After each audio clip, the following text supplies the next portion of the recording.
Did you ever have to put your education dreams on hold? If so, our next guest is sure to inspire you.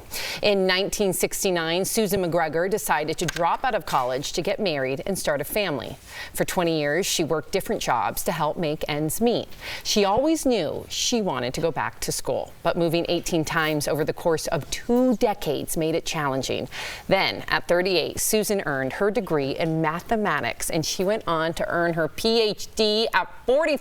So to share more of her amazing story, please welcome to the show Dr. Susan MacGregor. Yeah, doctor, that's right.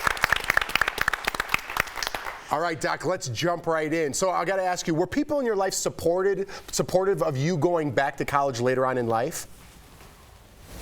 Honestly and truly not.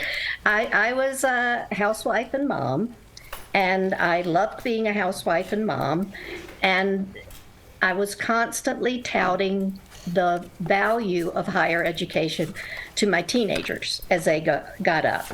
They needed to get good grades, they needed to get scholarships. If they wanted to go far in life, they needed a college education.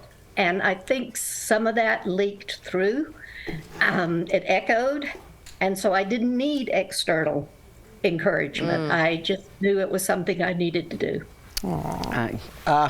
Did you have any moments when going back to school where you thought, I can't do this? Oh, yeah. Oh, yeah. The first 2 weeks, especially, I would drive home crying because I was surrounded by these young people that were so much smarter than I was, and they were so prepared. They had just had these courses that I was having to catch up with.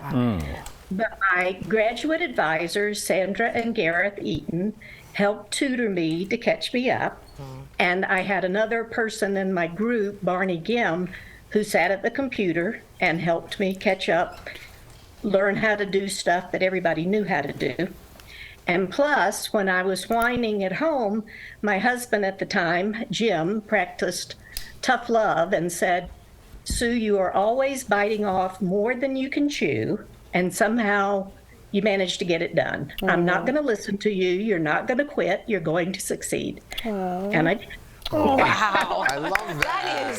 That's the definition of courage. Yep. Walking through And it. tenacity. Tenacity, man, amazing. You earned your PhD in chemistry, which gave you an opportunity to then work in Antarctica. Wow. Okay, making you the oldest female to ever spend the winter at the South Pole. Can you describe and paint for us the picture? You got the call, you're going to Antarctica.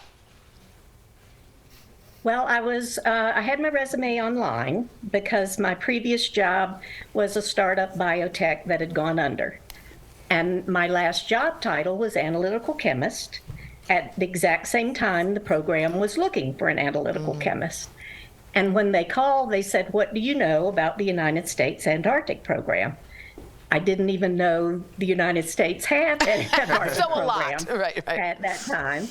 But the office is actually a suburb of Denver in Centennial, and they invited me in to interview. And when you enter, the whole office is like wallpapered in these giant photos of icy landscapes and icebergs and ice caves and posters about the science that goes on down there. It was amazing. I was like Alice in Wonderland.